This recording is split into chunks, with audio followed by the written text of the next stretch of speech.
All right, everybody. So today is Tuesday, the 28th of March, and we have Cattywampus Acres with us. This is Jason from Cattywampus Acres, and we're going to talk a lot about goats and the things that he does because you guys know that I love goats, and we have Nubians here, and we're getting into this because we want to make the soaps and we want to use them for our benefits, not just to have goats or to raise them and sell them or whatever, but to utilize the milk and stuff off of them. So we're going to talk with Jason, and hopefully you guys will enjoy this episode.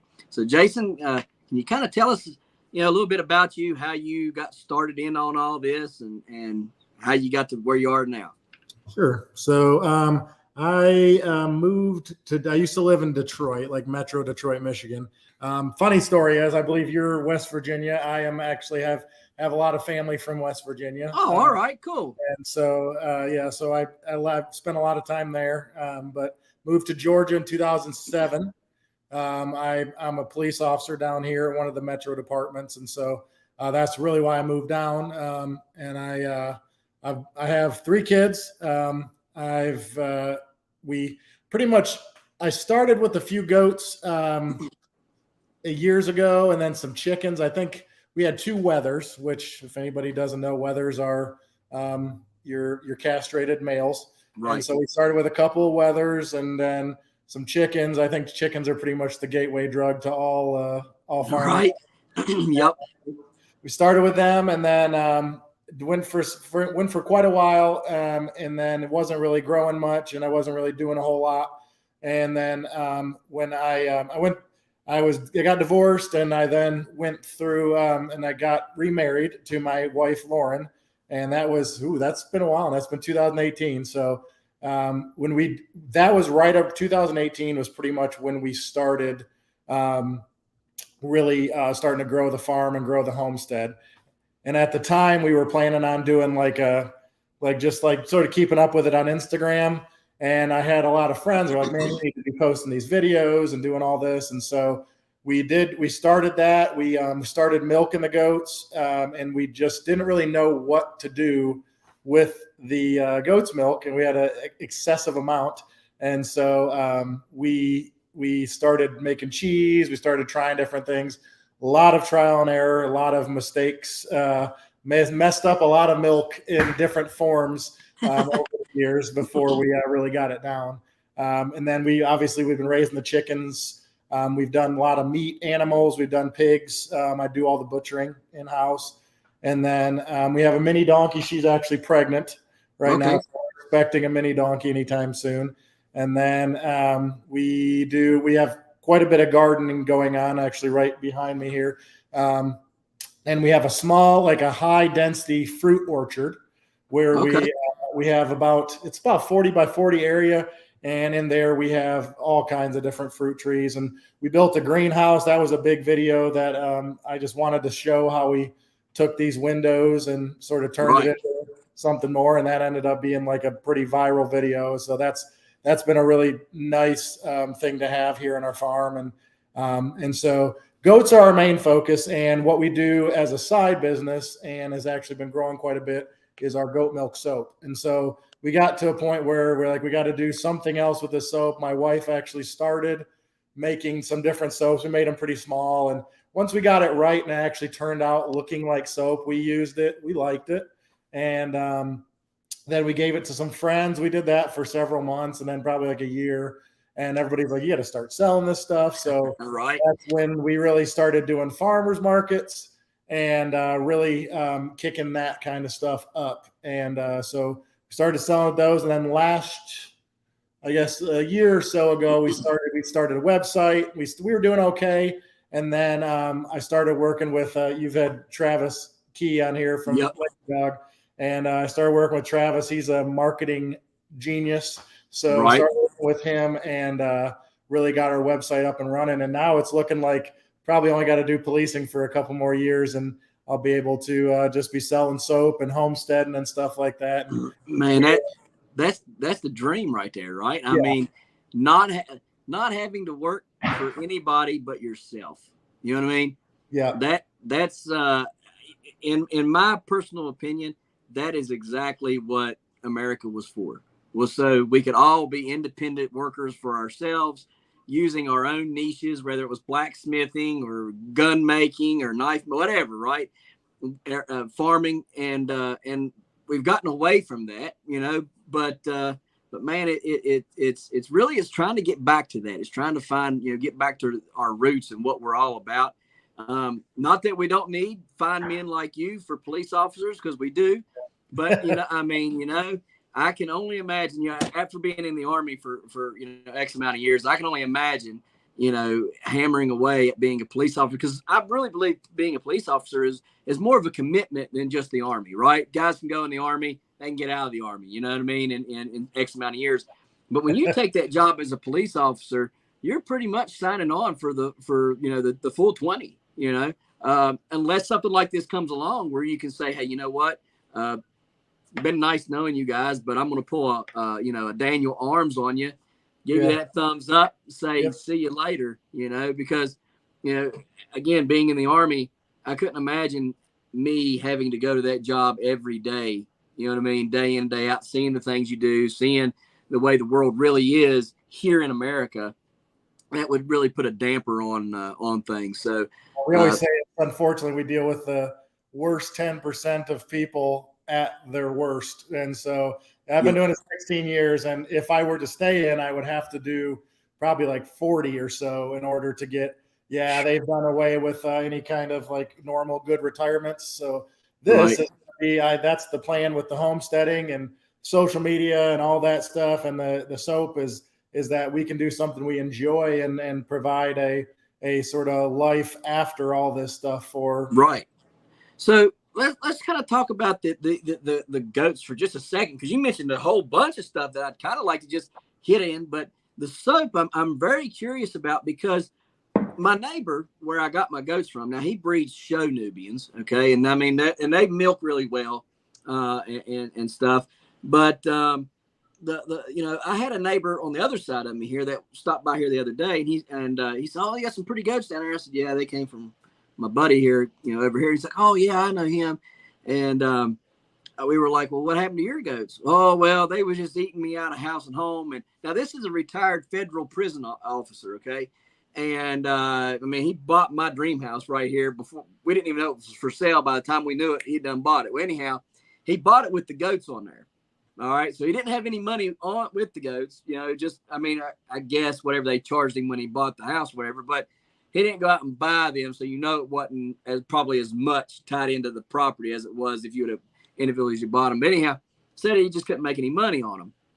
And then I got my neighbor over here on this side of me who raises these Nubians. He makes soap. He doesn't make it all year round. He only makes it, out of the months that they're milking. And he dries them all off at the same time, and he breeds them all at the same time. He gets their babies off, takes the babies off of them before they ever get to, I guess they get like a day or something with the mommy to get the colostrum. Then he pulls them off, starts bottle feeding them.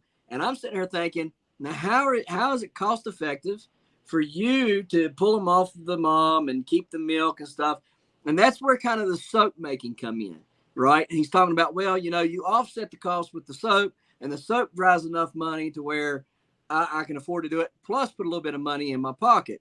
So I've got two examples literally on either side of me of one, failure for whatever reason. I think more of the mindset of I'm not really a farmer, don't know what I'm doing, got into something I was unfamiliar with and don't want to fool with now, versus somebody who's kind of, I would say pretty seasoned at 60 some years old, right? But he's not large scale, right? Now you're large scale. And so how many, where he don't do it all year long, you do it all year, right? Yeah, pretty much. And it's funny you say large scale, because we're really not. Okay. We are like, the soap business is growing large scale, and it's definitely large scale for some people. That if you only do a market every once in a while, then sure, because we have a website and we do several markets, but we are only on 5 acres. We only use a couple of it, and we have we usually keep we have 5 to 6 does that are in milk at any given time. And we can talk about it too tonight about like the different lactation periods and stuff. Because Yeah, absolutely. we raise Nigerian dwarfs, which you can usually get about 8 to 10 months of them milking pretty decent, depending on their lines and stuff. Okay. We also breed La Manchas, and La Manchas can lactate. And not that we would ever do this, but they can lactate up to 5 years without being freshened. So our current girl that we only have one right now that I've been milking, but today we had babies. We had twins of one of right, awesome. babies. So we'll be milking her. But yeah, she gives us, the La Manchas give a large quantity. Usually, if you're milking twice a day, they might give up to about a gallon of milk a day. Okay. And they'll drop off gradually, but you can stretch it out. And Opal is the one that we've been milking recently, and she might be over a year now, because we got her already in milk from another homestead, and we brought her over, and we've been milking her ever since. And as long as you stay on it, they keep producing. Like I said, the smaller Nigerians, they will start tapering off a little bit. Nubians, I don't know. I don't think they have it quite as long, but they're probably better than the Nigerians. From what I can gather, he usually starts milking them if they were bred in September. They generally start having babies. I think it was September. I think then they start having babies like end of January, beginning of February, somewhere in there. And he'll milk them from that time frame all the way through till probably about August, somewhere around in there. And I think he purposefully quits milking them. Now, it depending on when they're born, you know what I mean? He gives them X amount of time. And then he lets them he dries them off, and then gives them that break period before he breeds them again, and then starts the process all over again. But that's the thing with him, though. He doesn't have them doing all year long, like where you can have some going all year long. His is just, he abruptly stops, and then he starts back up. And so that's kind of, where, I mean, I'm trying to figure out, well, how many goats do you need to make this successful? You know what I mean? And the thing to remember, too, is that the large breeds like Nubians, La Manchas, Alpine, stuff like that, they can only be bred in fall and winter.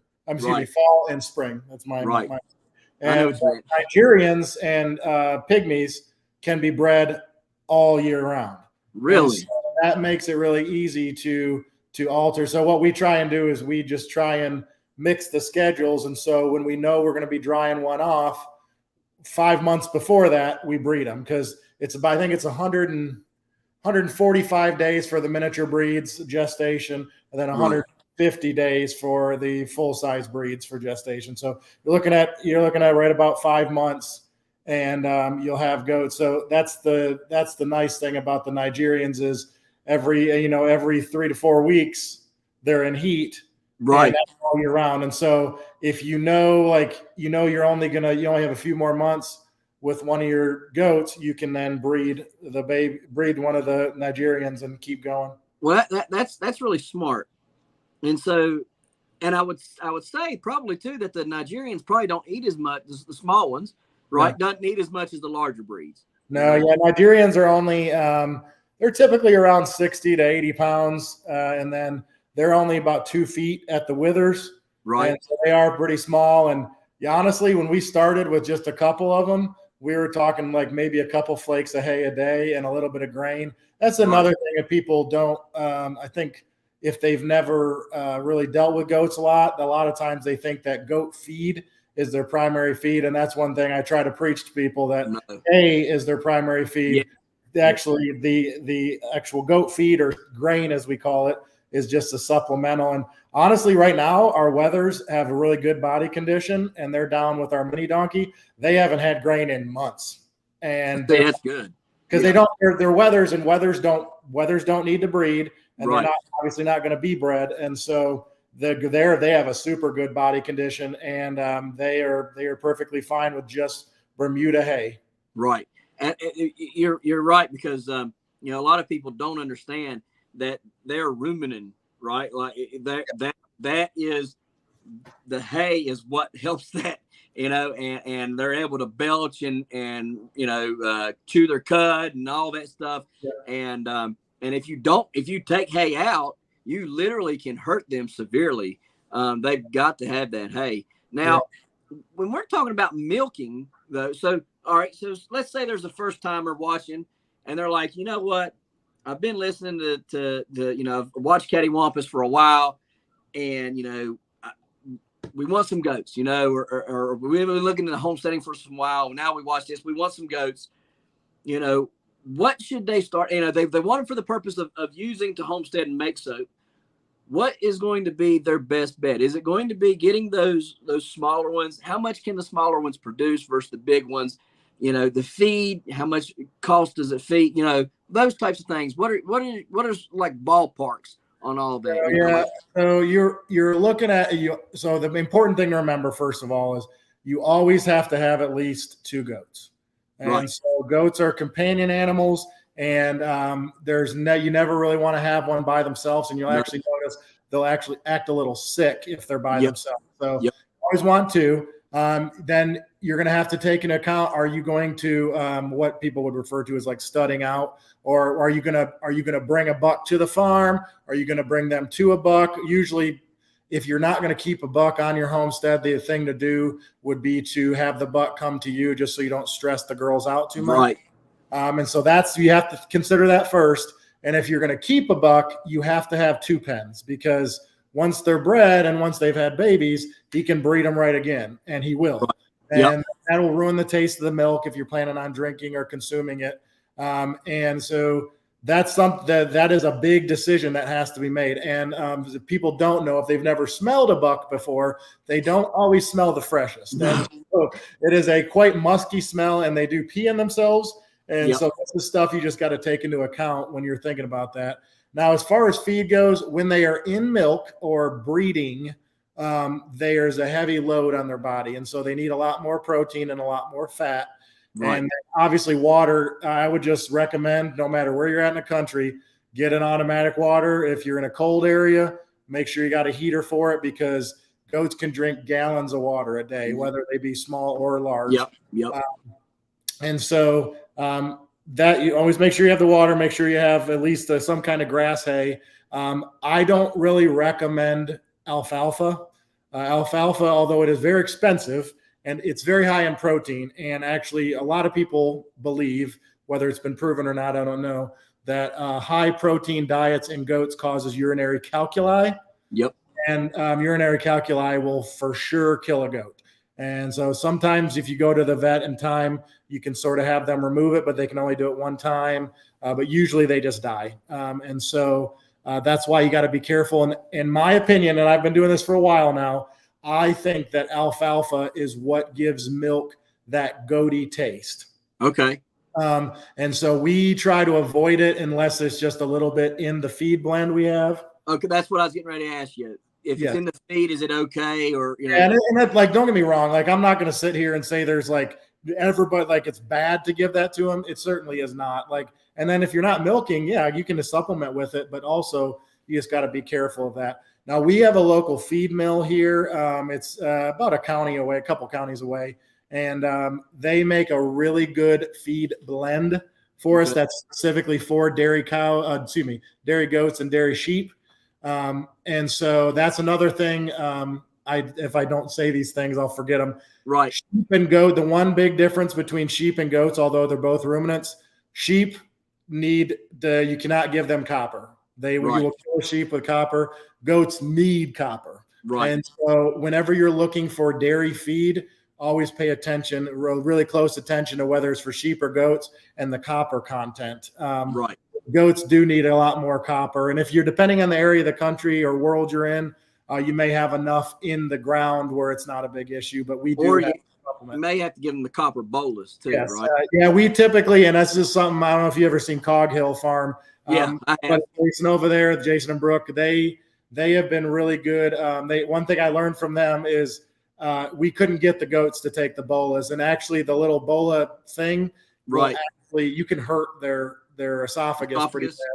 And so we had a couple goats that were very smart and did not want to take it. And so Jason and Brooke actually suggested taking the copper, putting it in a banana, and then sort of mushing it shut, and like you would trick a dog, and giving it to them that way. And so typically most of them, we can get them to fall for it that way. But yeah, you want it like a good mineral that's for goats specifically would be really good. And that doesn't go very fast. So the goat mineral, even if you pay, get a 50-pound bag of it and it's, 20, $30, it's going to last you for months and months and months. Okay. Feed is going to all be dependent on, like, we feed ours when they are in the stand, free choice, in the milk stand. And that's when they get their grain. And so if we're milking one, we're going to give them we're going to fill up their grain bin there, and they're just going to eat on that while they're being milked. And so that's like the only time they get actually any grain or goat feed. Oh, did I lose you? Are you there? Yeah. I got you. Yeah. I got you. It looks like you're frozen. I got you moving again. You can't. I can't hear you. Can't hear you.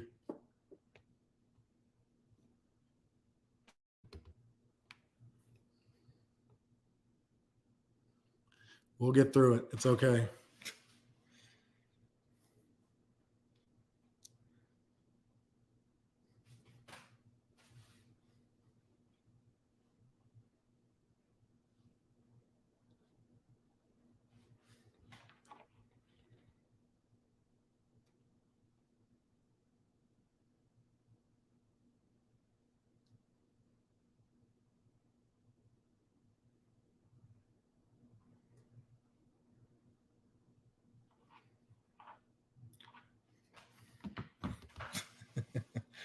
Technical difficulties.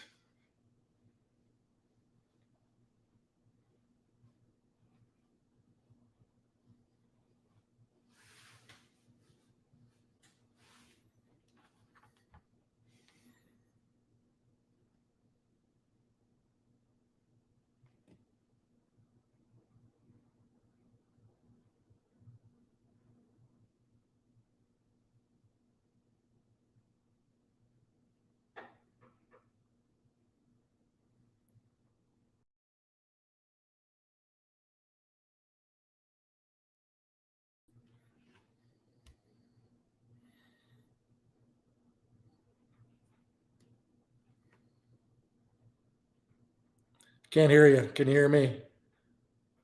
You can hear me. Okay. I just can't hear you.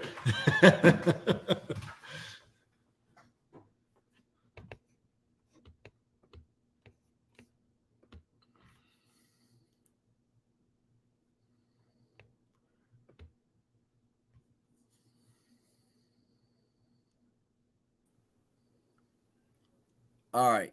I can hear you. All right, cool. Perfect. Bang. Get rid of this stinking phone. Man, I thought that was going to be miserable trying to flip it from the phone to the computer, but it picked it up real good. All right. So I don't know where I left off. We were talking copper, we were talking feed.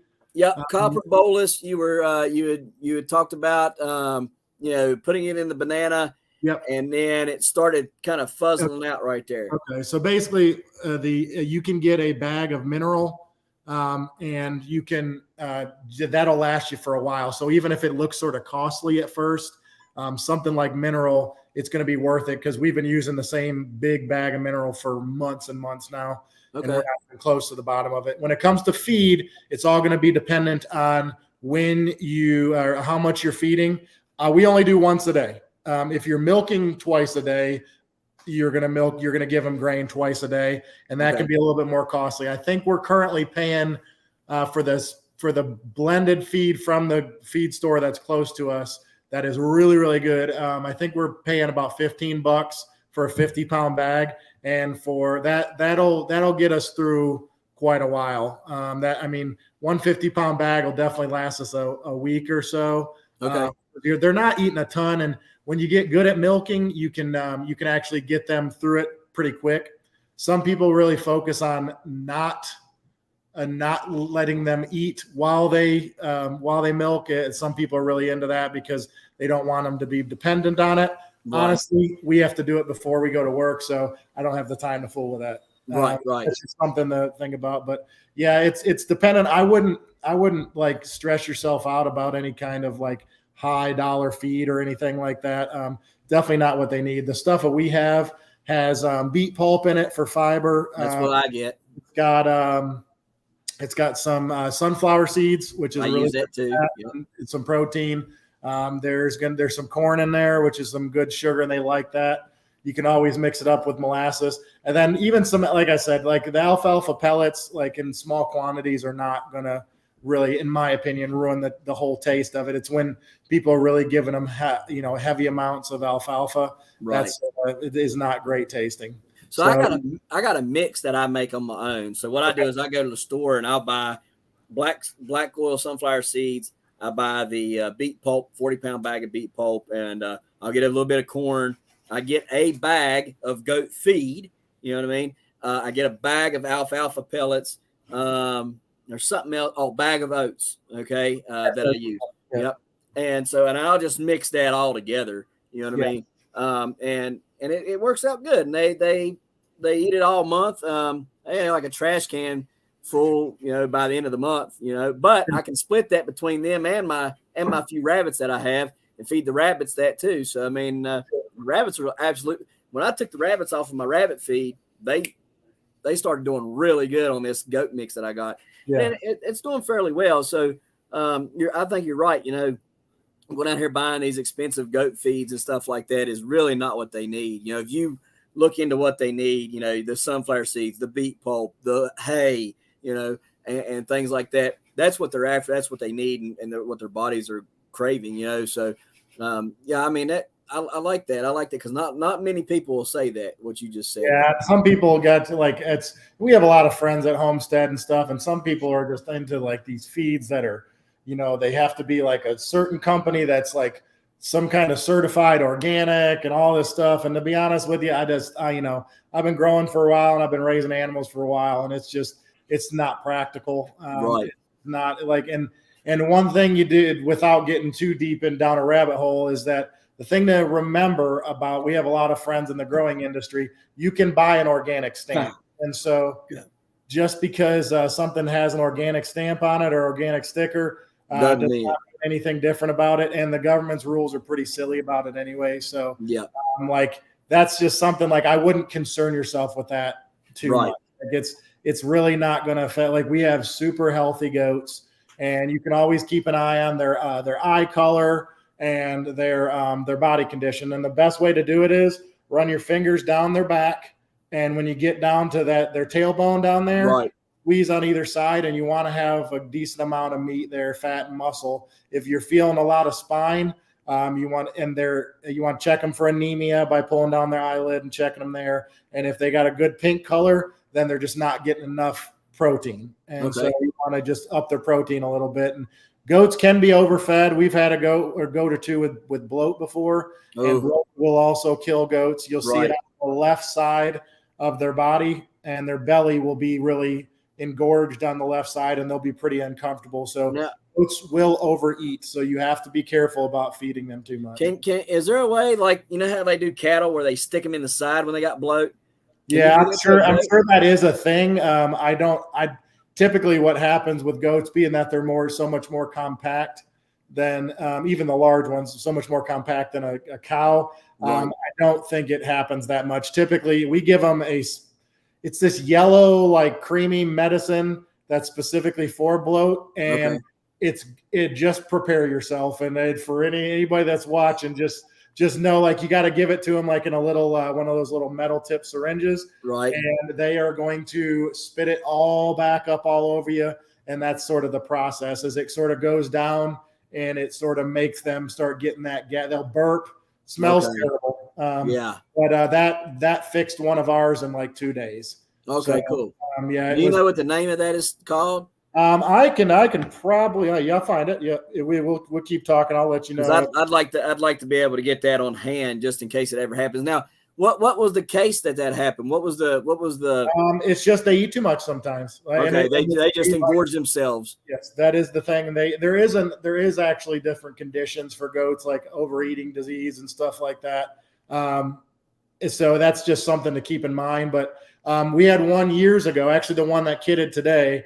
She's so small that she got through the chicken pop door without us seeing one time and ate some chicken feed. And if anybody doesn't know, goats are what we would consider a vegan animal. They can only eat vegetation, where chickens have animal proteins in their feed. Right. So that obviously upset her stomach, but you'll know right away because they'll be laying down. They won't be doing anything. And you'll see, like I said, pay attention to the upper left side of their stomach, and you'll see a big old bloated stomach there. That's where it really pronounces itself, is over there.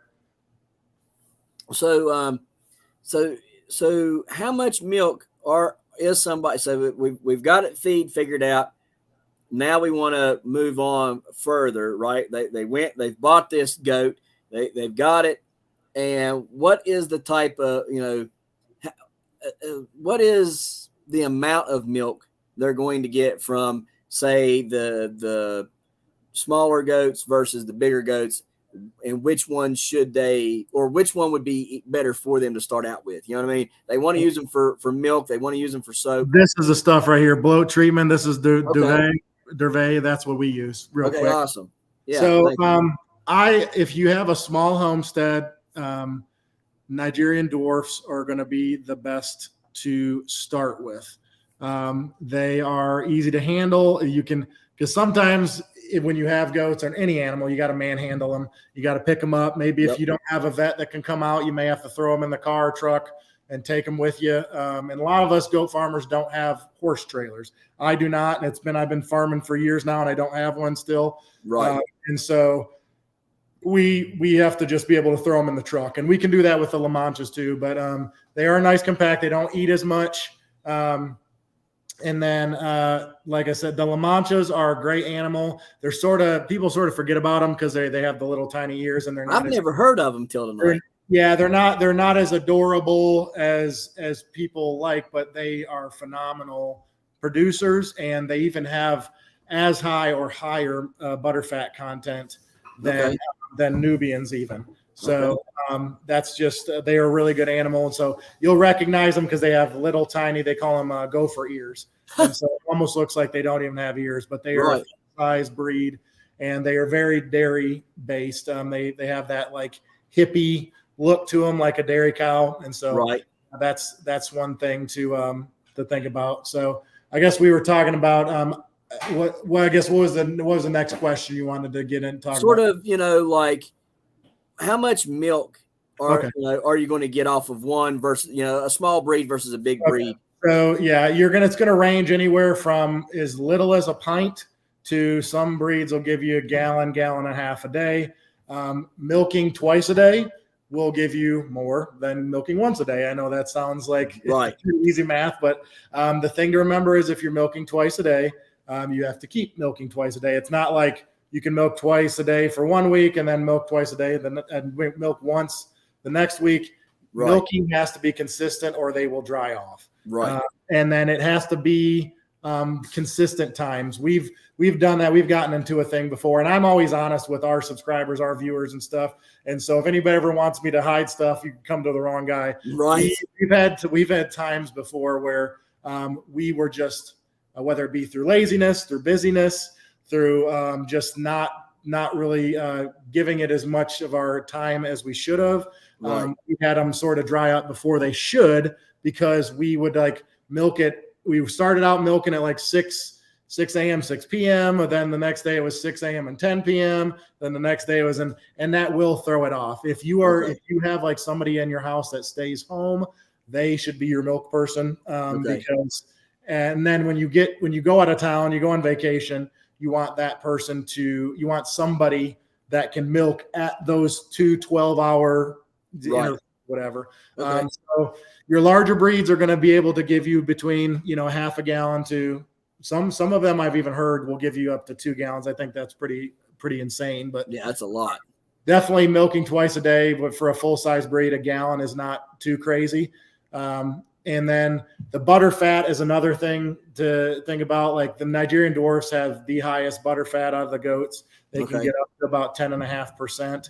Oh, wow. Sonnens and Alpines are about 3-ish, 3.5. Nubians and La Manchas are between 4 and 5. So they're pretty good. And the more butter fat, the creamier the milk is, and Right. the better butter and cream and ice cream and all that stuff it makes. Better cheese. We noticed that when we use just Nigerian milk compared to just La Mancha milk, we get a lot more cheese out of a gallon than we get from the La Manchas than we do from the Nigerians. Okay. And so, yeah, it's going to depend. And then the milking lines are important. So if you were just like, I want to get the most milk possible, you're going to have to pay a pretty penny, and you're going to have to find a really good breeder that's part of the ADGA, the American Dairy Goats Association. Yep. And they're going to have the milk lines, and you'll see just picture after picture of these gorgeous. And so that's just you're going to want to look for a good milk line. Right. We've never, because we've always had a bunch, and ours is primarily for soap. We've never really done a lot of the testing and really focused in on it. I will say now that business is increasing, we're probably going to look for specifically some Nigerian lines that are better. Right. We've had all of them, and so the parts that you have to focus in on. There's the udder and the attachments, and so how it hangs. Obviously, if it hangs lower and the attachment points are set up differently, it can actually hold more milk. It's a hereditary thing where they're going to either give more or less, and then the teat size is important, and the orifice size. And so, what's the orifice size? Orifice is where the milk actually comes out, and so if it's got a good orifice, we have one girl that's got a small udder and small teats. It's almost silly. I mean, they're about that big. So my big old hands makes it look silly when we're not using a milking machine. Right. But she's got good orifice, so we can drain her out really quick, and we don't have to deal with her. That's actually the one that kidded today. Okay, cool. Then we have another one who is a Nigerian. She has great udder, better sized teats, but she's got small orifice, and so it takes a lot longer. That we have a La Mancha, that the one I've been milking lately. She has got phenomenal udder. She's got phenomenal sized teats. Like, anybody can get in there. It's really easy to show people how to milk with her. But once again, her orifice size is not big. And so it's just going to take you 2 to 3 times longer than a goat with a good orifice size. And in all reality, you can go off the milk lines. And if someone's a really, really strict breeder, you're gonna have a good chance of knowing what you're looking into. But some of us, we just gotta wait and see how they are. And if they're a pain in the butt, you may have to just break somebody's heart and sell them to another farm or something, or trade them. We've traded before, where somebody, let's say we needed to get rid of some does and we needed a buck, and so we found somebody with a buck that didn't need it, and we traded them for does. There's that, with homesteading, it's definitely a really good thing that you can set up these trades and stuff. And that's another good thing you can do with milk. And we have a family that we trade milk for sourdough every week. So, that's cool.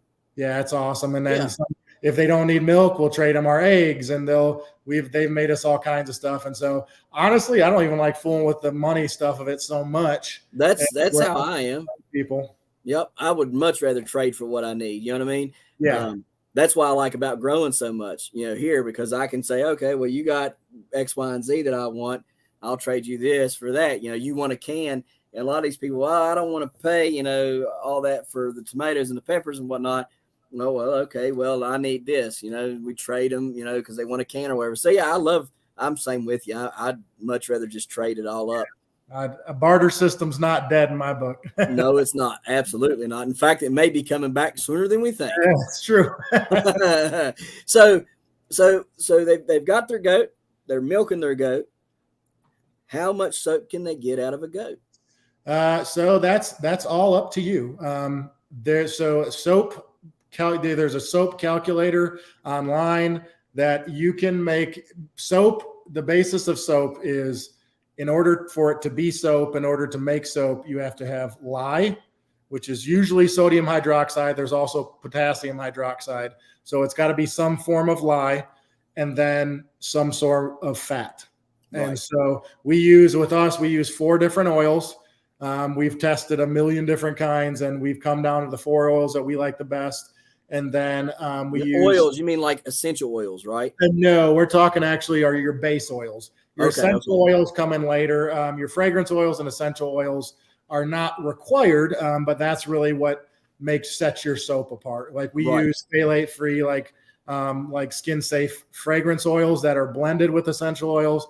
And so that's the scenting part. If you don't care about scent and you just want a clean body, don't even concern yourself with essential oils or fragrance oils. It's not important. So yeah, I'm talking coconut, olive, canola, avocado, almond oil, all these different things. And they all have different fat properties. And you can actually program them into a soap calculator. And then you can do basically it's a super fat is what it's called. And you do that, and you can tell it how much milk you want to put in. A lot of times, like I'm going to put them on blast. Dr. Squatch, they have one goat milk soap. They use a powder because obviously it's for them being, as big as they are, they can't really use that, but use their own goat's milk. They don't have goats. And so a lot of times it's just like any ingredient in any food we eat or anything we consume. You just got to sprinkle a little bit in there and you can call it that. Like, what I got to do is I got to put, a dropper's worth of goat's milk in it, and I can call it goat milk soap. There's no rules on it. We put 4 pounds into every batch I make. And so the key is you have to freeze it. If you're doing raw goat's milk and not powdered, you have to freeze it beforehand. So I got a commercial freezer out in the garage that is just full to the brim of milk ice cubes. That's crazy. Yeah, and so that's what we do, and then that's what we mix with the lye. And as the lye reacts, it melts them all down, and then you get a really nice looking little mix there. But yeah, so it's going to range. Like there's no set amount. Like you have to. That's the key to soap making, and soap making is its own community. Like we do talk to a lot of different people, and we really never consider them competition because we all sort of are doing our own thing. Right.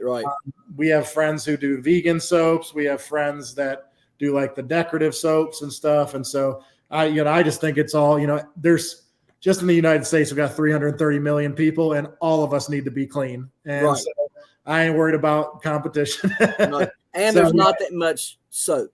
Not that much goat soap. You know what I mean? Yeah. So you just got to you got to do some trial and error. And the thing is that somebody told me, a big soap maker told me one time is, I can't remember, they had a name for it. I can't remember what it's called, but they said you should not sell a bar of soap for your first year. You should try and give away 80 to 100 to 120 bars of soap before you ever sell a single bar of soap.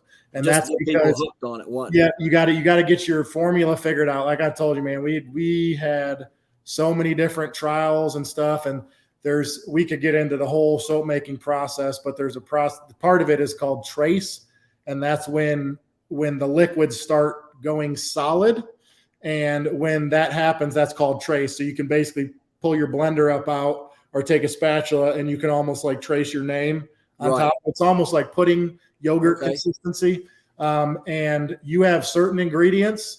We have it's been pretty frustrating. I've been T&E in a new soap. And when I add the fragrance oil in, it turns to a block of soap within a minute or two.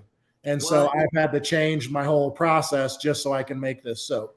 That's crazy. And you have some that take forever to go to trace. So that's the big key is it's a lot. I mean, you're looking at a good, 8 to 10 months before you really have your soap figured out. And is that for every fragrance that you make? You got 8 to 10 months invested for every fragrance? Yeah, it took us a while, and that's the beauty of the farmers markets is we can T&E a lot of stuff because we have some pretty awesome customers, and we are able to just sort of run a new. The last time when I wanted to add some new scents, I went because we have a company that's only about an hour and a half away where I get my fragrances and essential oils and stuff like that.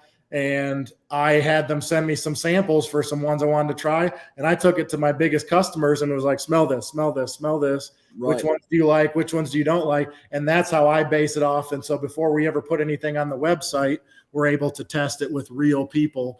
But yeah, your oil blends, your base oils, and the amount of goat's milk and all that is going to be, you have to figure that out on your own, because depending on how much of everything it's going to decide your lather, your hardness or softness of your bar. It's going to change so many different things in your soap. And so it depends on what you want. You may want like barely any lather and a really hard, solid bar that will last you for 3 or 4 months of constant scrubbing. Well, that's going to be different than what we do. We're looking for a really good lather. We're only looking for about a month's worth of lasting time, because we found it's pretty good. But it's solid enough. It's not like squishy or anything, but it's solid enough, but there's a good moisture content in it. And then the moisturization with the 4 oils and the goat's milk that we use is phenomenal. We've had people coming up, and it stinks because because of the FDA, we're not allowed to make any claims. And it's not because I want to sell more soap. It's because I want people with skin conditions to be able to be helped, because a lot of them have been trying. We've had people that take medications for like psoriasis and eczema, and they come back to us a week after using it, and they're like, this is better than my prescription. Like their prescription would, and almost like I've teared up with customers before, because these people have been struggling. I mean, scabs on their elbow, around their ears and stuff. And they start using our soap, and all of a sudden whatever it is, their skin gets amazingly better. And so it's just something that like, it's become a passion for me more than anything. And seeing the people come back, and you can actually help them with a natural product like that. And you can your skin is huge. Like, that's the biggest organ on your body. Absolutely. And that can be life-changing if you're dealing with some kind of, rosacea, keratosis, any kind of bad skin issues. Like, it can be life-changing. And so to me, that's the thing that drives us forward all the time with making it. And then certainly with your family, none of us really want to use basically the way I put it is there's only 2 ways to clean your body. Soap or detergent. If it's not made with lye and fat, it's a detergent. And detergents contain all kinds of chemicals that we can't produce. It's typically what we wash our clothes in and stuff. And so none of us want to wash our kids, or like little babies or older kids in any kind of like detergents. We don't want to use it on ourselves. I guarantee it's causing all kinds of issues with our immune systems and all different things. So just going back to a soap they figured that soap has been made this way since about 2800 BC. And so I don't know when goat's milk started getting added, but it's phenomenal. And then just the benefits of the goat's milk itself, it feeds the skin, it nourishes the skin, it's got vitamins and minerals. And then the big thing is the lactic acid. Lactic acid that's in all milk will actually, on a molecular level, actually shed those dead skin cells. And so without even scrubbing, it's able to wash those dead skin cells away and get rid of those and give you like a nice fresh feeling. And then they found too, with more research, that the goat's milk is actually pulling the moisture to the surface of the skin through these processes. And it creates natural glycerin, and so, which is a skin moisturizer. So it's just, man, it's too hard. That is crazy. Yeah. That is, I didn't know it done all that stuff, because I was going to ask you, what do you think the difference is in these people, being in your product? You know what I mean? Well, it sounds like the goat's milk is really what's helping them out. Yeah, it's a really big thing. And like I tell people, I'm like, if you're not sold on our stuff yet, I would say like try some cold process soap. Try Dr. Squatch. Try something like it's going to be shocking at first. If you've been using Irish Spring or Old Spice or one of these off the shelf, like the price is going to, like, you're going to be like, why? I still have a buddy of mine who is like, man, I just can't pay that much. That's just too much. And I get it. I understand. But what is it worth feeding the biggest organ on your body that's absorbing things constantly? And so, it's huge. You think about this, because I used to be the penny pincher, and I'd say, I'm going to go over here to Big Lots. They've got 6 packs of Irish Spring soap for 98 cents this week. And I'm going to buy 4 of them, and I'm going to be stocked up for over a year. And I ain't going to have to, for 98 cents, I ain't going to have to buy, you know what I mean? And I mean, I just get in there and just wash, and Sure. do like, and it got to a point where it's just like, you know what? Like I'm constantly broke out. I'm constantly scratching and itching. What is, and that's as you get older. You know what I mean? Like your body starts changing, right? And you're like, what in the world? So the soap you used to be, or the detergent rather, that you used to be able to wash yourself with is now reacting to you. So the wife goes, we got to figure something out. And I said, yeah. So she starts buying these different soaps. Well, first the neighbor had gave us some soap. And when they gave me that soap, I was like, I want more. And she was like, okay. So they don't make it all the time, right? So then she started getting Dr. Squatch. There's only one of them that I can use. Mm-hmm. The other ones, they make me itch and stuff. You know what I mean? Well, no, I'll take it back. There's two of them that I can use. And so then whenever Travis started talking about you and stuff, I was like, okay. So it was either her or her mom had got me some of yours for Christmas. And I tried it out and I was like, hey, you know what? I like that stuff. It lasted a long time. I like it. I still had a stack full of Squatch soap, you know what I mean, that I'm burning through. But I mean, I loved that soap. I even told Travis, I said, man, I used it, man. I loved it. It was great stuff. Good to hear. That's yeah. Good. And so as soon as the Squatch soap is out and I'm done, I'm gonna start buying me Cattywampus soap. Because here's the thing. I can spend $10 a month to wash my body for 30 days. Do the math. That's pretty cheap. Mm-hmm. Whereas back in the day when I was paying 98 cents for, 6 bars of soap, that bar of soap was gone in about a week and a half because it just burnt up really fast. Then you always would grab it. It was mushy and funny. Your bar of soap is not like that. It's not mushy. It can set in the shower and it doesn't just fall apart or anything. It's nice and hard and it lasts for a good long 30 days. I mean, I love it. So we've been trying lately so we always do at cattywampusacres.com. We do free shipping all the time to the lower 48 states.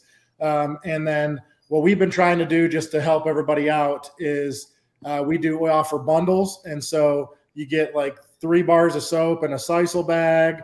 And so the sisal bags are really good. If anybody's using a natural soap, you can drop that in and you can exfoliate with that and then also hang it up and keep it up out of the water. But we offer that for, a discounted price.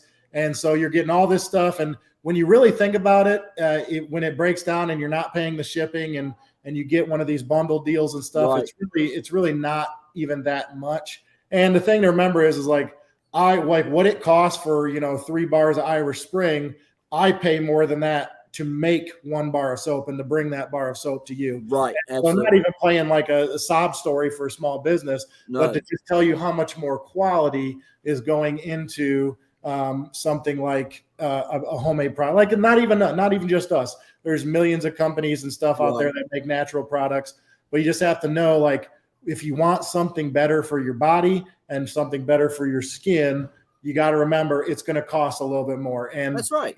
And the one thing that I learned about Procter & Gamble specifically, who makes majority of the soap and those kind of products that we use, they realized when they were making in the early 1900s, they were making soap and they realized that it produced glycerin when they made it. Glycerin is a good moisturizer.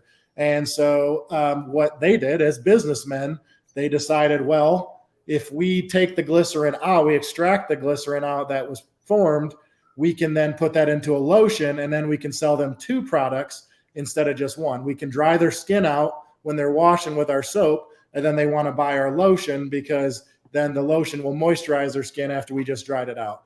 And so that's the thing. When you buy a natural soap or a goat milk soap or any products like that, goat milk lotions, anything, just remember, like, the quality that's going into that is what you're paying for. And then people might say that doesn't matter to them. And hey, keep using Irish Spring and stuff. That's fine. Yep. Like I said, if your skin and your health and your overall just body condition, skin condition matters to you, then you need to switch to something better. Yeah, absolutely. And like just knowing that how much time and care was put into that means a lot. And I'll tell you why, because just like you said, those people don't care. They've extracted the glycerin out to dry you out on purpose so they can sell you another product. What do you think their lotion is doing? Yep. Yeah. What I mean, really, you have to ask that question, right? Well, if they did that with the soap to make the lotion, then what did they make the lotion? To counter it. It's always a game with them. Yep. And buying from good people like you, small homesteads and stuff. It's not a game. This is life. You live it every day. You're doing the best you can with what you got to provide for your customers. Sure. You know what I mean? So it's not about the money. You know what I mean? Like you said, at the end of the day, you can barter. You like hearing the stories about how it helped and stuff. Sure. And so it's really not about the money to you, and that's why it is so cheap, because technically, I mean, there are bars of soap that people sell, these goat soaps, that you could charge $20, $25, $30 if you wanted to. You know what I mean? Yeah. And that's obvious not the case with you. So, I think people should, absolutely look into your goat milk soap and stuff, because I loved it. I mean, it was super, super good. And it, you got a good, seems like a good heart. You want to look out for everybody around you and stuff. And like you said, you turn it into a passion. So I'm really excited to see where you go with this goat soap. Now, you mentioned some lotion and stuff. Are you going to get into that, or are you? We've done the lotion before. The thing about lotions is it's sort of hard when you're growing and you're when you're getting to, when we first started making goat milk products, whether it be the cheese, the soap, the lotion, anything like that. We had a tight-knit group of customers. And so it was our community and everything. And so it was very easy to do that. Now that we're, on a website and we're growing and stuff, now we're selling on Amazon. You can't know. I hate to say it this way, but you have to go to the lowest common denominator. And when I say that, I don't mean that to be mean. I just mean the person that knows nothing. They know they add water to this and go. And so what happened with the lotion is, goat's milk lotion, because it doesn't saponify. Saponification is the process of turning, the oils and the lye into soap, and solid, where it's shelf stable. Goat's milk lotion does not saponify, and so you're left with still somewhat of a liquid type substance. And what we noticed is, although I don't think it was bad for us, we were making it and we would sell it and stuff, but after, I don't know, probably, 3 to 4 weeks, if like you had a decent sized bottle of lotion, it would start to get an off smell to it. Like if you were to leave your cup of milk out on the counter for a day, it was just a little bit off. And we even used a organic anti-germicidal bacterial kind of thing. And that works quite a bit, but just like until we're able to get it so it's pretty shelf stable and people don't have to refrigerate their skin lotion. I'll probably T&E it again later on, but we have a freeze dryer, and that's one of the things we're going to be trying is if we freeze dry it and then add it in, does that change anything? So that's one of the things we're going to be trying in the future. So you're going to turn it into a powder and then if you've ever, I don't know if you've ever dealt with these freeze dryers before, these Harvest Rights or anything. I've seen them. They turn your milk into a flake, and it's shelf stable in that condition for 20, 25 years. And so I don't know. That's one thing that we're going to be testing. One thing I like to brag a lot about our soap is that you can use it from head to toe, and it's a lot of people don't need lotion after they've used it. I'm not saying that's the case for everybody. I'm not saying some miracle cure or something like that. And certainly in skin conditions and times of year, it can change. But that's a nice thing is when your soap is not working against you, it makes it a little bit easier. But we are definitely trying that in the future. And once I hire somebody, then I'm not doing it all myself, and I can sit back and T&E some new stuff. But all right, that's a really big thing. What about laundry detergent? Could you make laundry detergent out of it? You probably could.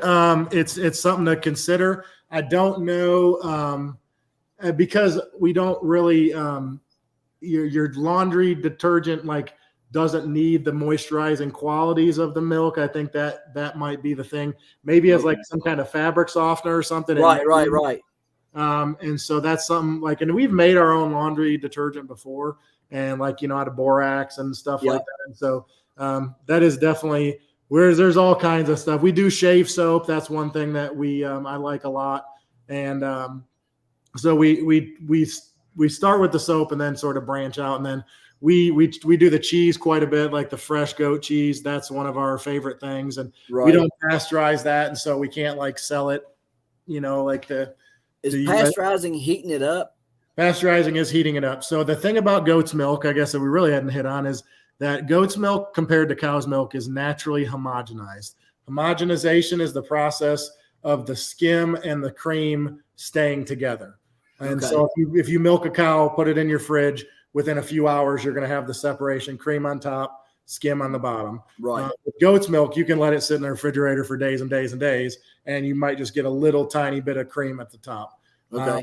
And so that's important to remember. If you need to make butter, you need to get a cream separator because it won't separate on its own. Okay.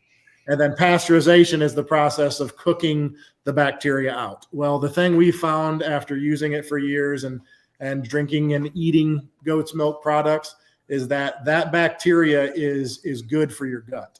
And gut bacteria is crucially important in how we feel and how we go through our daily life kind of stuff. And so that's actually one thing that Travis and I always joke back and forth. He's big on, I think even said on your live that he talked about eating vegetables and stuff. And I'm actually a carnivore. So this is one discussion. We've said that we need to have like a online battle one time. And so my thing is I found is that animal products and the meats and stuff like that actually makes my gut like really good. I've never felt better than I do now. And so, it's funny because they'll pasteurize your milk and to take all the bacteria out, and it's like ultra pasteurized and stuff.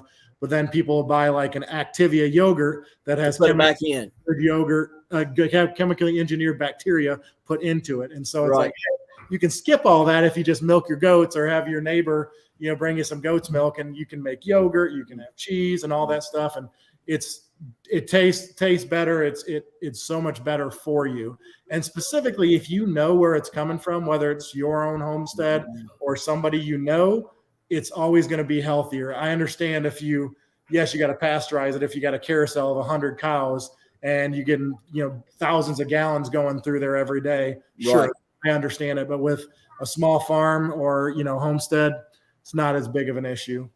Yeah, because you can clean them and know everything. Like my neighbor, whenever he goes to clean them, he's got a bottle of iodine. He bloop, bloop, and washes it off and then milks them and then Yeah, and it's just the sanitary process. I mean, that's mainly to keep the goats healthy. And then it's just we for thousands of years, people have consumed unpasteurized goat's milk. And so again, back to we started letting people dictate to us how we were going to live our lives, or we stopped living like we were meant to live and gave it to big corporations to do it. Then the government tells the big corporations how to do it. And, and here we are with the most unhealthiest generation of people that's ever lived, when I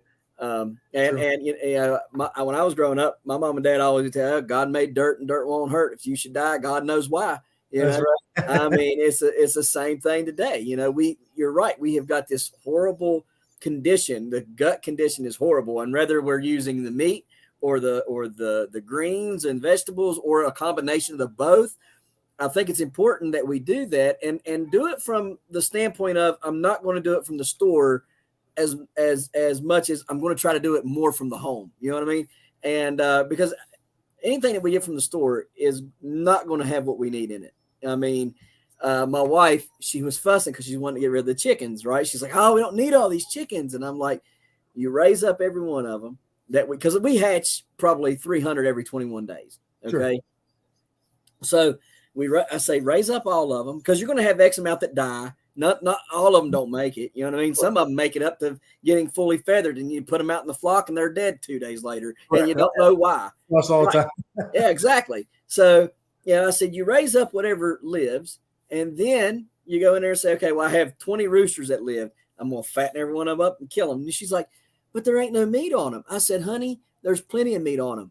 You're used to going to the grocery store and seeing a steroid breast versus the breast that's just normally on a regular chicken. Like they're dual purpose chickens, you know what I'm saying? So they're going to have however much meat that they're going to have.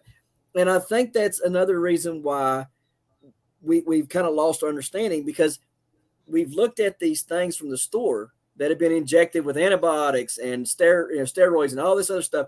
And we're like, wow, that's really big. And then you go and you do it on your own and you get this broiler chicken and you're saying, well, that don't look nearly as big as the ones from, I must have did something wrong. And then you never do it again because you didn't get as much meat or whatever you wanted off.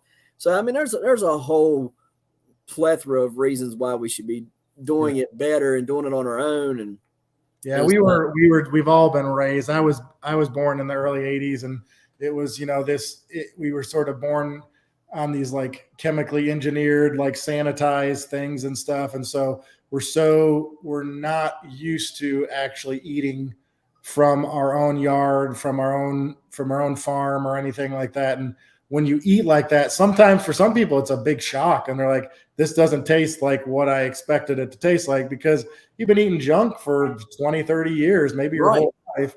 And so when you actually taste something that tastes the way it's supposed to taste, it may throw you off a little bit, but once you get into a groove of really eating that way and it changes the way you feel, that's a really important thing. And that's why no matter whatever happens with soap, no matter what happens with any of our stuff, we'll always have goats, because they're just in such an important part. We love their personalities, but like the milk and the cheese and the ice cream and the butter and all the different things and the soap, it's too much I couldn't imagine living without it at this point. Right.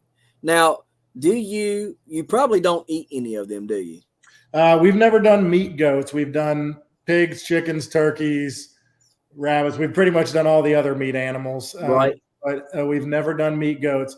There is that's a big thing. And it's actually outside the United States. And the United States is very, very different than the rest of the world. And it is. Don't realize that. Goat's meat is the number one consumed meat in the entire world. Yep. Goat's milk is the number one consumed milk in the world. And so eggs, like unwashed eggs, the only countries that wash eggs is like North America, Canada, and the United States. Everybody else doesn't wash their eggs. Right. And so it's just one of these things that we're just, we're not used to. I'm not against it. I've just never really had any too many opportunities to raise them. Think on it, when we move to our next property and I want to do cattle at our next property, and then probably with the cattle do some meat goats as well. With your meat goats, you're going to be looking for boars, goats, or even the pygmies. Pygmies are actually a meat goat. That's them. Pygmies and Nigerian dwarfs are your two miniature goats. Nigerian dwarfs are a dairy miniature, and pygmies are a meat miniature. And so they raise them in impoverished countries, and it doesn't take very much to raise up a pygmy, and your meat to bone ratio is very high. With our dairy goats, the meat to bone ratio is not there. That's why I always tell people, like, yes, you could eat them if stuff really got bad, but it's going to be, by the time you've got them butchered, you're not really going to be feeding a lot of people, because the meat is just not there. Yeah, but you're right. Lots of people, like, I've ate goat, when I was in the military, at every country I was ever in, and I always liked it, but here, it's kind of like, no, don't want to eat that. A lot of times people don't realize, because of religious beliefs and stuff, goats are one of the only, they're like the cleanest animal, basically. And so that's why almost every religion that I'm aware of allows people to eat goats, and that's why it is. And that's something to remember when you're like with their manure. I did one of our recent videos. A lot of people didn't realize that if you have goats in with chickens, the chickens can actually eat through the goat poop, like the little pellets, because it's literally it's the cleanest poop you can get. I mean, and so they will break that down. And then every time it rains, the poop's gone. That's the beauty of goats, is that because they eat so much, they re-eat it, and they redigest it, that it's so broken down and it's just vegetation that it's a good cold fertilizer, or it's very good chickens. and it'll just go away. You don't have to scoop it like you do with cows and horses and everything else. Yep. So I love goats. I love our goats. And now I do have to ask. I wanted to ask you, what are the telltale signs that my goat is pregnant? Okay, because I got this girl out here, and I'm pretty for certain that buck got her. So I'm kind of wanting to know what are the signs. Yeah, obviously if you put them together, if they're together for a month or two, a buck and a doe, if they're together for a couple months, what breed is it? So these are the Nubians. Nubians, okay. Yeah. If they were together in spring or fall for a month or two, chances are they probably are, unless somebody's sterile or not healthy enough to carry babies. Right. But you won't be able to know for the first couple of months because goats' bellies go in and out by the hour. When you feed them first thing in the morning, their bellies are huge. Then the middle of the day, they're skinny. If they eat again, like that's not a good telltale. When you're getting on month like 3 to 4, you will start seeing just some wideness. Right. Usually the first signs is their udder. They'll start to what we call bag up. And so when they start to bag up, it could be something called maiden's milk, or it could be they're pregnant. Maiden's milk happens when just an overage of hormones, and it'll cause them to go into milk even though they're not pregnant. Okay. And so that's just something that can happen. Their vulva, you'll start to see their vulva protrude a little bit. That'll start sticking out. And it's nice if you have two of the same breed to compare and say, yeah, that one looks different than that one. But with goats, you never know. Obviously, you can do the P test, send that in, and that's usually $20 to $50, and that'll tell you. I've heard of people using the human tests. I don't know that I would condone that, nor do I think I want to go follow a goat around like that. And then you can do ultrasounds as well. Those are usually sort of pricey. Unless you already have a vet out, you're going to probably end up paying $100, $150, $200 for that. Right. I don't think that's worth it for waiting for 5 months. Right. And then if they've been away from the buck for over 5 months and they haven't had a baby, then they're not having a baby. That's what a lot of us go by. But we can usually tell specifically with our Nigerians that they're getting close, because they'll just get wide as a house, and then you'll start to see that bag coming in. Right.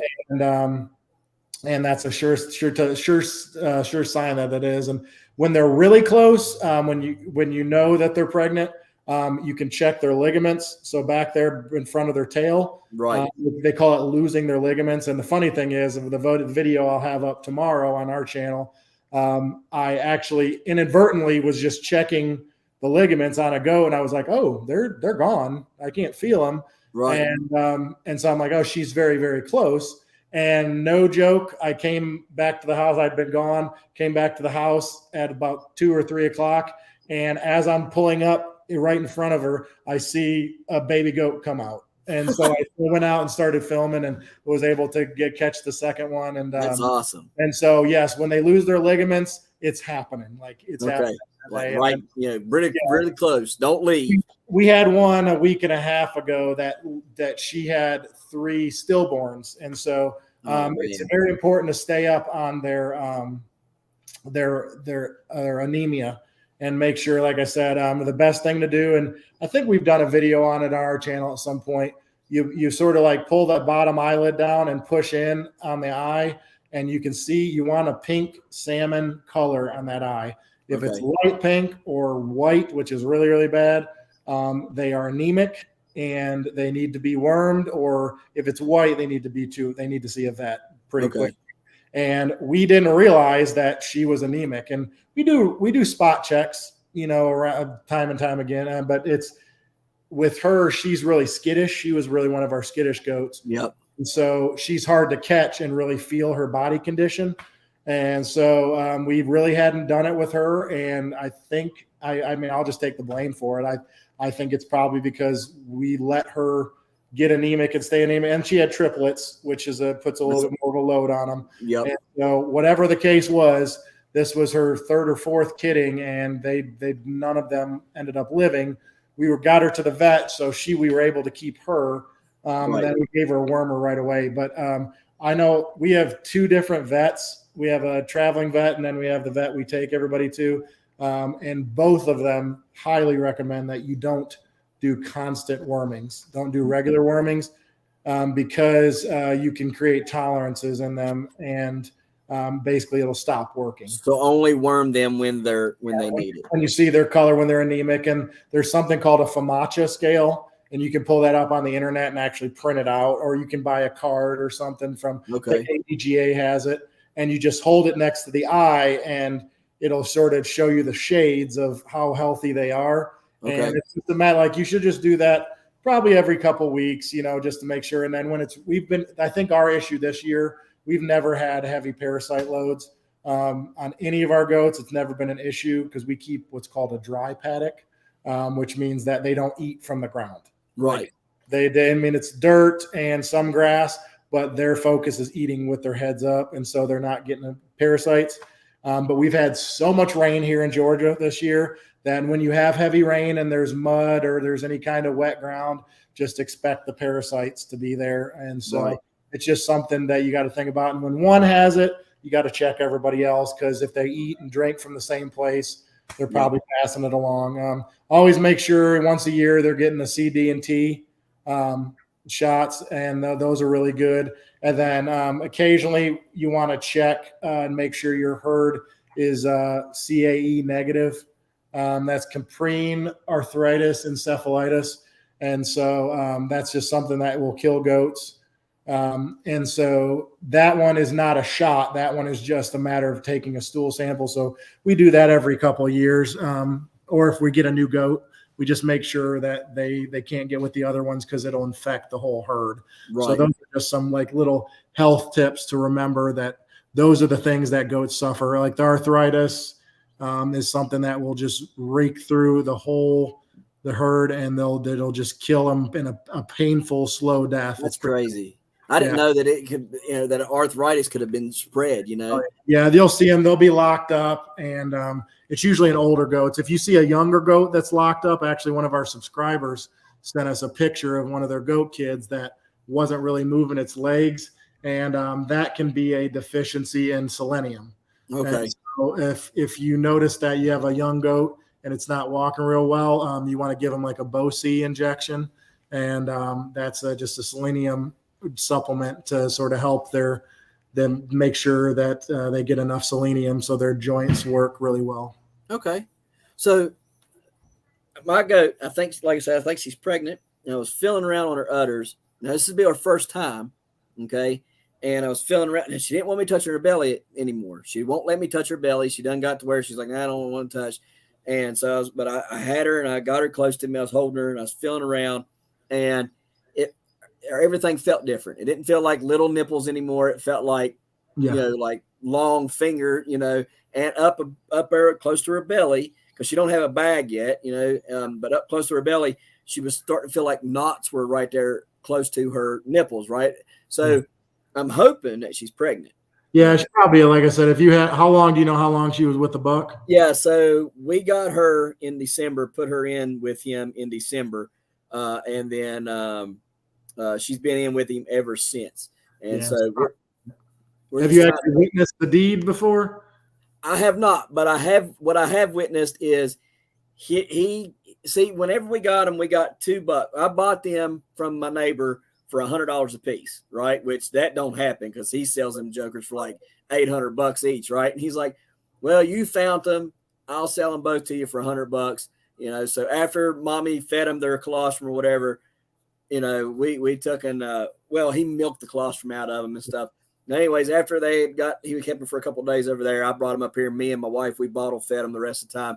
Kept them in the house till like January of 2022, right? And I was like, okay, they're too big. They got to go, So we put them out, and I'd build them a little place down there. And then I'd already bought the female. I'd bought a female last winter. Well, that female ended up aborting her twins, and he was like, well, you don't want her because, she's aborted. I'm just going to take her to the stock sale and sell her and stuff because she is getting, a little bit older. And I was like, all right. And it was a really sweet goat, really liked her, but, and she only had one good udder. But the kids that she threw were just great. Well, anyhow, I was like, okay. So he kind of jostled me around there all winter, all summer. Finally come December, and he's like, yeah, I got this one down here you can have. And anyway, so I went out there and got her and put her in with him, and got rid of the other one and the other buck, because there was 2 buck kids. So got rid of him and got her up here and kept the one that I wanted. And I haven't witnessed anything other than he started acting different. Now he won't let you pet him at all. He was headbutting. They were both down there headbutting a lot. He was peeing a lot on his head and doing a lot of bucky things, right? Yeah. And I did see him try to mount her a couple times, but she would run. It doesn't take long. Another thing to look for in the female is flagging. And you'll see when the goats wag their tails, that's flagging. And so that's not, they don't wag their tails like dogs, like when they're excited. Right. So if you see an adult female, a doe, if she's wagging her tail like that, like flicking it around, that's flagging. That means she's in heat and she's trying to draw the buck in. He will usually come up to her, snort.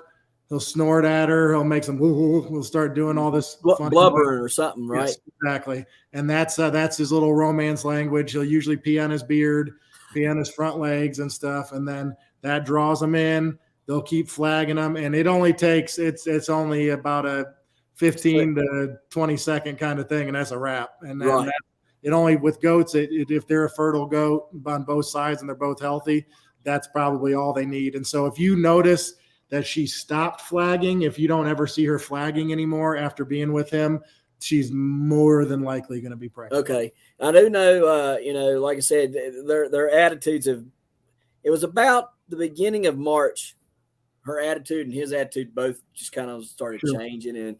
And I was like, okay, well, something ain't right here. So I got in there with them, and because I'll pet them and stuff, but I don't have the time to get in there and just love on them all the time. You know what I mean? I'll pet them or whatever, but usually it's just while I'm feeding them water, and then I got to go do my other chores. But I actually went in there and I was like, okay, we're going to take a second here. And I started feeling around on her and stuff. She was kicking with her back leg, trying to kick my hand away from her stomach. And I'm like, well, you never did that before, And so I start feeling around on her, and I'm like, hey, you feel a little different there, so I'm hoping she is. Because I think just having goat kids is the cutest thing ever. Now, they really are cute. They are. Do you pull your goats away from them? We've done both. It depends on where we're at with milk and which one of the breeds it is and stuff. Milk sharing is an option, and so where you can let them be together at night, and then they'll nurse all night long, and then in the morning, like before you go to work or whatever, you want to have like a good 12 hours. You'll separate the baby, and you'll basically put the baby somewhere where they just have access to water, and you'll let them be apart for 12 hours. And then at the end of the 12 hours, you'll milk the mama out, and then you'll let the baby come back in, and then she'll fill back up and nurse the baby as it goes. And so that's milk sharing. We've also done it with where we just you don't need, people think they need all these weird milk replacers. Regular whole milk from the store is all you need to feed baby goats. And so it doesn't require a whole lot as long as they're a healthy goat and they're past we always let them stay for the colostrum days. Like usually between 2 and 3 days is when they've consumed all the colostrum, and you can tell when you can tell the change. But yeah, we've done it. We've done it all. Sometimes, like if it's just not going to work out with our schedule, we may just let them finish milking. And we honestly, I have the one that just lost the babies. Her daughter is with her. Her little doeling is with her, who is now pretty close to a year old, and she's trying to nurse off of her now. And so it's like, I don't understand it. Like some of them really get like overly attached to their moms, and you have to, like, at some point you're like, okay, you're just draining her out forever and ever. Right. And if you're not, if it's where you want the milk, or you just don't you don't want the mom to be deprived of that much nutrition. Like at some point, you just got to separate the mothers and the kids. So, Right. So it all depends on when. Sometimes we sell them early. Sometimes we'll trade them out. Sometimes another farm, wants one. And that's the thing. As long as if they're still in those first, 8 to 10 weeks, then, that sometimes it works out perfectly where somebody's like, hey, I just want to get into goats. So here you go. I got a couple goats for you. And it just works out. And so we'll just start milking them, and the new owners can bottle feed them and stuff. Right. Now, do you debud them or no? I just bud them all myself. Yeah. Okay. Yeah. And that's, some people look at it as a bad thing. It's really not. It's the healthiest thing you can do to goats in captivity. And actually, if you're doing goat shows, which we've never done, I don't believe that any goat shows, ADGA or anything, allows them to have horns.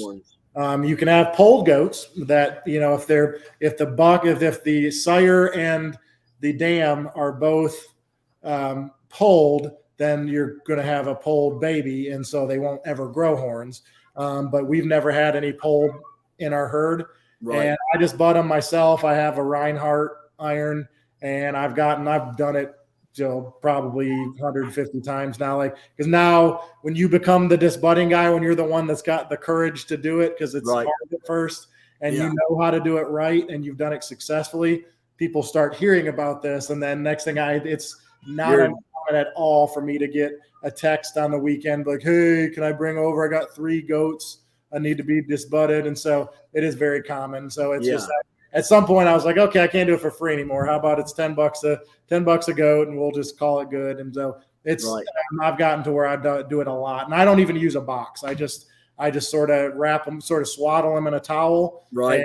I'll disbud them, and I'll keep an ice pack with me and blue coat. If you are homesteading with animals and you don't have blue coat, you're not a real farmer. Exactly. I got 2-3 bottles out there right now. Gotta have it. So that's all we do. I just bud them. I put the ice pack on there, let them sort of calm down a little bit, hit them with the blue coat, and then give them a bottle right afterwards, or let them go back to the mama. Yep. And that's usually enough to get them good. We had only one time out of the hundreds that we've done where the baby had, and I could tell. I knew something bad happened when I was doing it. I did the one side went fine. And then I did the other side, and I said, that didn't feel right. Something's not right. And I sort of noticed the baby was like looking up at the sky a lot. And it sort of got like a little bit of thermal meningitis. So we had to take it to the vet, and the vet treated it and did end up living. Okay. But and I think it went to another farm, so they never said anything like it was off or anything like that. But it can happen. It's just because you're going down to their skull, and so depending on the baby, like it's just one of those things, man. Like right. And I think I try to tell people this, that when you're farming or homesteading, a normal person has maybe 2 or 3 animals. Right. When you're farming or homesteading, you have 100 to 500 animals, and so death is going to be more prominent in that, and injuries and stuff like that. Sickness is going to be more prominent than if you just got a dog and a cat. Right, exactly. And so it's just, as you have more of something, you're going to increase with the problems as much. So it's just not something to ever really get down on yourself unless you're killing all of them. Right. Something you need to seek some counsel in that point. Exactly. So, but yeah, I mean, you're right. The more you have, it's like my wife, she gets so upset. I don't know what we're doing wrong. We're having chicks. I said, honey, it's part of the chicken math. We're going to have all these, and X amount's going to die. Don't matter what you do, because I mean, worse. I mean, what gets really frustrating is you'll hatch out all these really expensive ones like Saramas or Polish or whatever.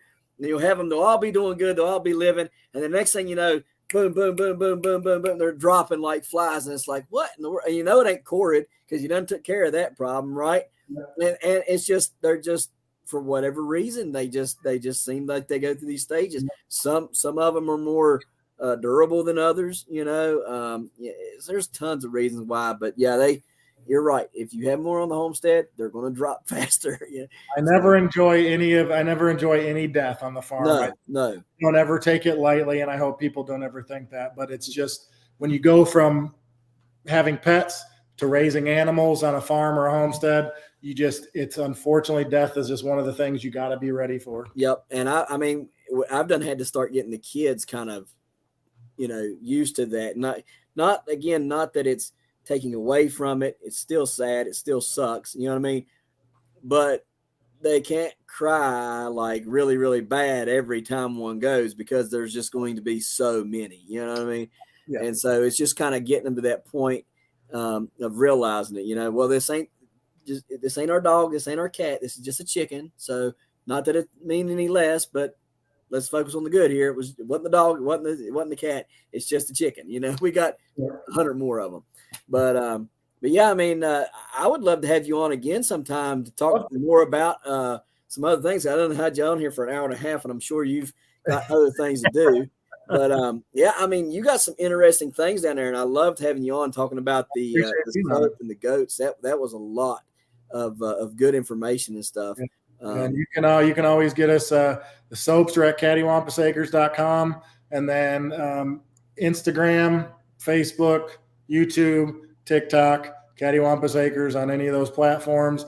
We got YouTube is where our heavy amount of like educational stuff is. Right. We do everything from gardening to chickens to processing pigs to everything. So I mean, yeah, some are entertaining, some are educational, and so yeah, you can get us at any of that stuff all the time, and I'd love to come back on and talk. Yeah, I would love to have you back on, because there's so many different topics that I'd like to cover on this homesteading stuff. So I mean, maybe we can try to set up for another time, but while we get you on here later on after we get done with the show. Sure. But so if there's no questions or anything, it was kind of a slow night for some reason, but that's all right. It'll pick back up, I'm sure, by tomorrow. Sure.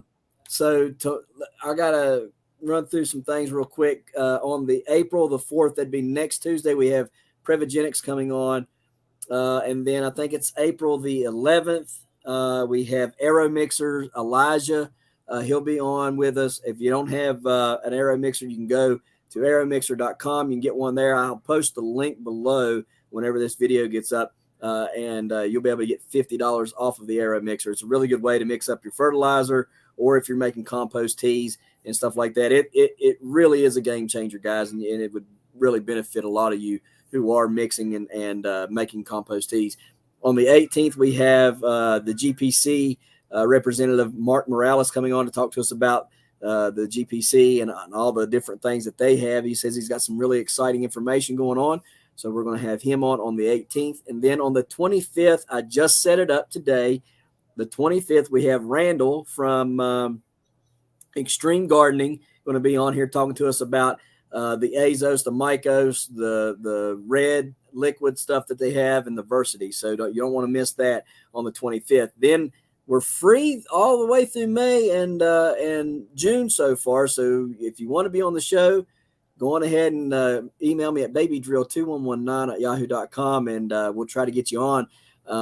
Like I said, it's open right now, and I want to make sure we stay in full and ahead of ourselves. Like I said, if you're interested, come on the show. We'd love to have you.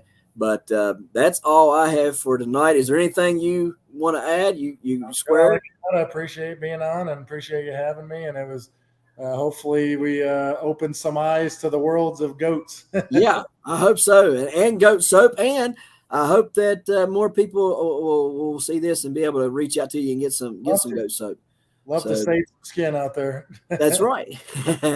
So, guys, that's all we have for tonight. We appreciate you watching, and we'll see you tomorrow right here in the Hollers and Hills of West Virginia. See y'all.